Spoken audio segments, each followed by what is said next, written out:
के लिए कहा।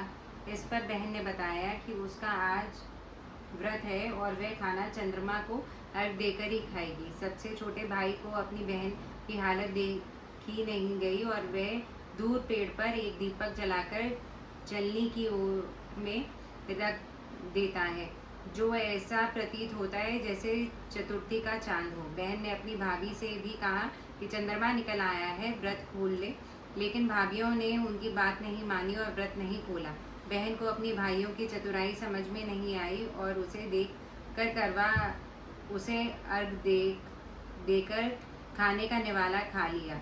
जैसे ही वह पहला टुकड़ा मुंह में डालती है उसे छींक आ जाती है। दूसरा टुकड़ा डालती है तो उसमें बाल निकल आता है और तीसरा टुकड़ा मुंह में डालते ही उसके पति की मृत्यु का समाचार उसे मिलता है।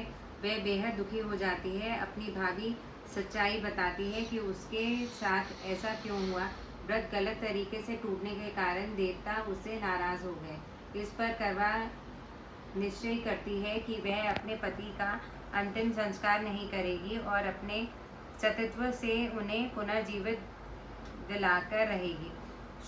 शोकातुर होकर वह अपने पति के शव को लेकर 1 वर्ष तक बैठी रही और उसके ऊपर उगने वाली घास को इकट्ठा करती रही।